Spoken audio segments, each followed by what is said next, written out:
कैसे काम? तो सवाल ये है कि आप शिक्षा को तू अगर यहाँ है तो है, नहीं है उसको देखिए, उसको उसकी प्रतिभा को पहचानिए और उसे आगे।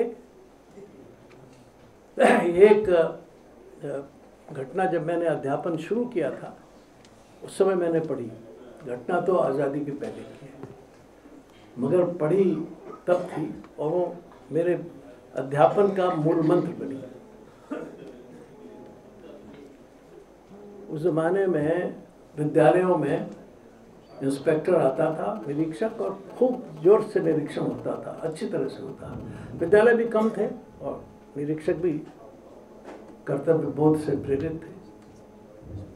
उस विद्यालय में इंस्पेक्टर आए, देखा विद्यालय बहुत अच्छा है, सब कुछ है, चमकदार है, साफ सुथरा है। बच्चे आ गए, प्रार्थना के लिए खड़े हो गए, बोले बहुत अच्छे लाइन में खड़े हैं, ठीक ठाक है। प्रार्थना हो गई।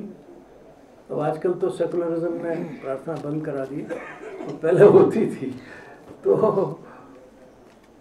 उसके बाद हेडमास्टर ने, जब प्रार्थना समाप्त हो गई तो हेडमास्टर खड़े हुए, उसने अपना हैट उतारा, सिर झुकाया और कहा, बच्चों तुम्हें तुम्हारे हेडमास्टर का प्रणाम। अब तो इंस्पेक्टर साहब को तो ज़बरदस्त गुस्सा आ गया कि ये क्या कर रहा है।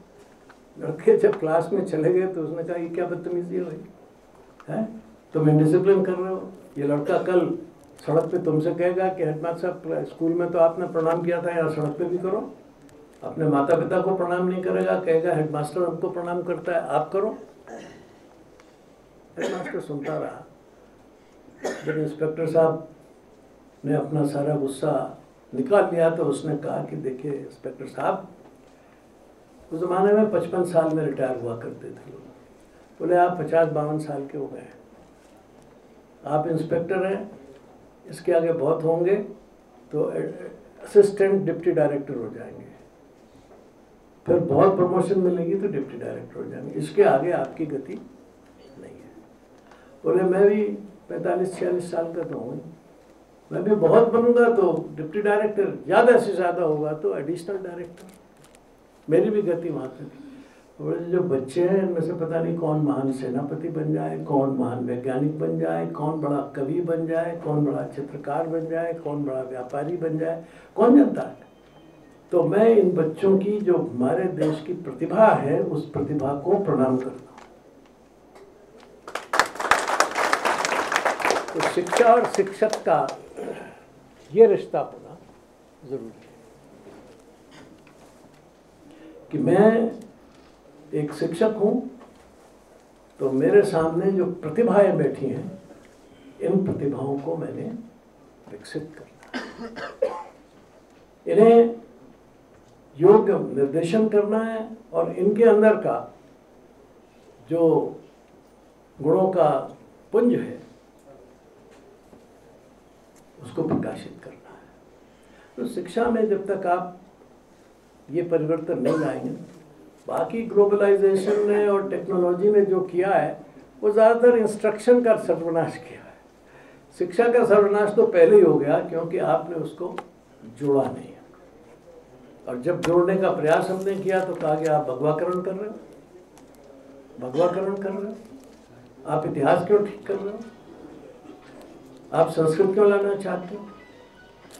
संस्कृत अगर इस देश में शुरू में ही यहाँ की राष्ट्रभाषा मान ली गई होती तो इस देश की एक बहुत बड़ी बीमारियों से हमको मुक्ति मिली।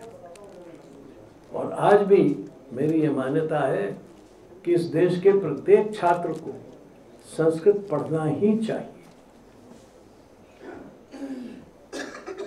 उसके बिना आप न अपने को समझ सकते हैं न देश को समझ सकते हैं।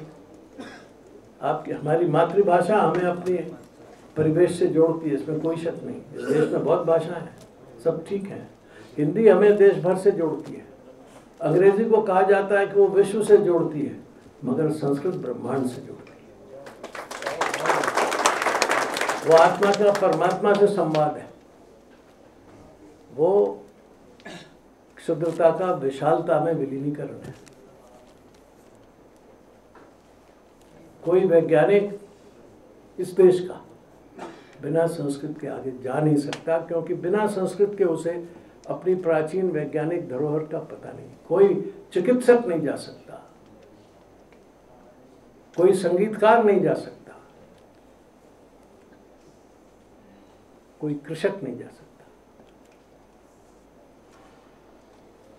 आज दुनिया में संस्कृत पढ़ाई जा रही है, होड़ लगी हुई है वहां संस्कृत पढ़ाने की, तो बेवकूफ नहीं है वो लोग। और अगर आपको कंप्यूटर को और इंटरनेट को भी साधना है तो उसका भी सूत्र संस्कृत में ही छिपा है। और जो कह रहे थे ना कि सूत्र खुल गया, खुला कि नहीं, वो सूत्र खोलने की जो कुंजी है संस्कृत है। इसलिए बहुत बहुत चुनौतियां हैं। हम अपने आप को भूले हुए हैं, अपनी पद्धति को भूले हुए हैं, अपने इतिहास को भूले हुए हैं, अपनी प्रतिभा को भूले हुए हैं। तो एक बात सुना के समाप्त करता हूँ, कैसे होता है शिक्षा का योगदान। जब रूस ने स्पुतनिक छोड़ा तो वो अमेरिका के लिए चुनौती थी। कुत्ता भेज दिया ना उसने। जिस दिन ये घटना हुई, अमेरिका के एक विद्यालय जिसकी घटना मैं जानता हूँ क्योंकि उसके छात्र ने लिखा है उसको, उसके प्रिंसिपल ने सब छात्रों को बुलाया और कहा, बच्चों साइंस और गणित ठीक से पढ़ो। बोले क्यों? बोले देखते नहीं, रूस ने स्पुतनिक छोड़ दिया कुत्ता भेज के साथ, तुम्हें क्या शिक्षा मिलती है इससे?